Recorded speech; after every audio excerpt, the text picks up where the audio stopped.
Aquell dia em va fer veure que s'havia de fer alguna cosa i que si ens quedàvem a casa no faríem res. No vull deixar aquest país per la meva filla. És a dir, la meva filla vull que tingui un país net, democràtic, un país on no hi hagi repressió, i tant jo com el seu pare, vull dir, és que fem tot el que sigui perquè ella pugui tenir un país, bueno, el millor país del món. Mama.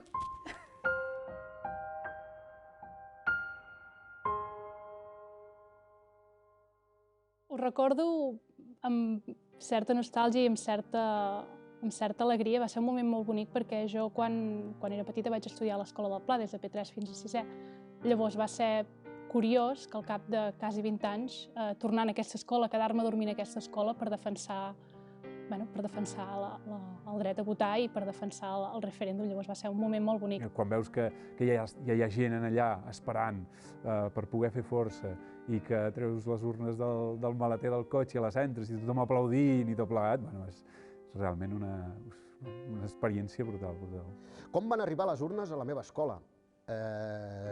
Suposo que van entrar per la porta, no sé, jo no les vaig veure pas entrar. Jo sí que puc dir que quan van entrar jo vaig demanar permís perquè em feia il·lusió poder tocar una urna, perquè a veure, és que era un hit històric i, bueno, vaig poder tocar-la i la veritat, molta alegria. El trajecte que vam fer aquell matí va ser de casa meva fins a l'escola i els van venir a buscar, jo vaig seguir la gent que va venir-los a recollir, i va ser molt emocionant, passadís, aplaudiments, emoció. De fet, era aquell moment que va estar esperant durant setmanes la gent, aquelles urnes que no apareixien enlloc i que de cop van aparèixer allà, va ser com màgic i la veritat és que va ser un moment molt emocionant, molt, em vaig emocionar. Em va trucar el meu pare i em va dir, jo també dic, què està passant? Dic, és tot una bogeria. Diu, m'han dit si pots portar el tractor davant d'aquí per protegir el col·legi. Dic, sí, vaig agafar, vaig girar, no sabia si podria votar, però esclar, vaig pensar, què fas? Però, bueno, vaig venir, vaig anar a buscar el tractor i el vaig portar cap al col·legi. Sí que podem posar un tractor a la porta i les indicacions sempre eren de resistència pacífica. O sigui, no patíem per nosaltres, patíem pels vots, perquè es comptessin els vots. Porto la determinació de 300, 400 persones no em poden agafar. I vaig agafar aquella caixa com si fos un tresor, més que un tresor, perquè per mi tenia molt més valor. I vaig agafar la urna, em vaig amagar dins d'un portal mentre arribava la motocicleta. Va arribar la motocicleta, vaig agafar la urna i li vaig dir al conductor, tira.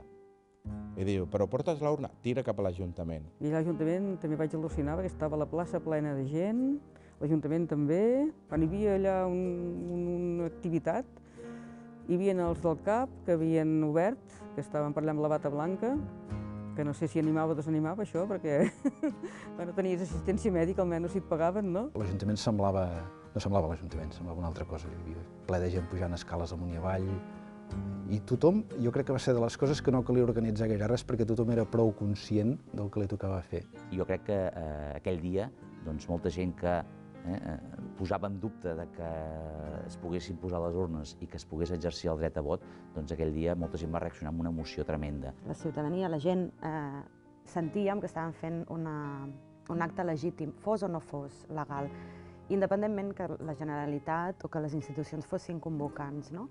El dia del referèndum eren molts tipus de persones diferents i vam demostrar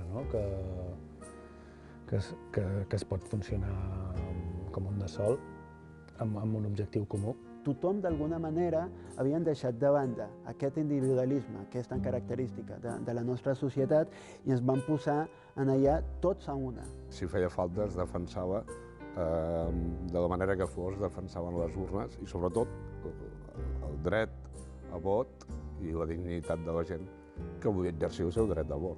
Crec que molta gent que no era independentista va anar a votar i crec que aquest referèndum va servir també per molta gent que creu en la democràcia, encara que no siguin independentistes. Em va sorprendre que sí, va ser molt bonic, perquè com crec que uns dies abans havíem anat a penjar cartells i un senyor gran va veure com estaven penjant els cartells i li vam dir que podia votar a la Farga, tal.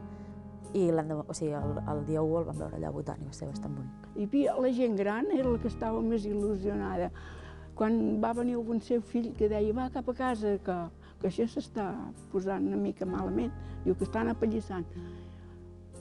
Però que vindran aquí, mira, ja m'està aquí, ja estic bé jo. S'havien portat la cadira i tot. Veure gent acompanyada de familiars que venien com si fos ja l'última vegada que poguessin exercir aquest dret a votar, no? I que fins i tot se'ls feia el passadís, la gent els aplaudia i ells se sentien molt agraïts. Jo, com a ciutadà de Salt, estic molt orgullós del que va passar aquell dia. Vull dir, l'orgull que vaig sentir com a ciutadà de Salt i de Catalunya, vull dir, no es pot mesurar. A la gent que vam estar l'1 i el 3 d'octubre, que recordem aquell esperit, que no l'oblidem, que el duguem com un petit tresor o com un gran tresor.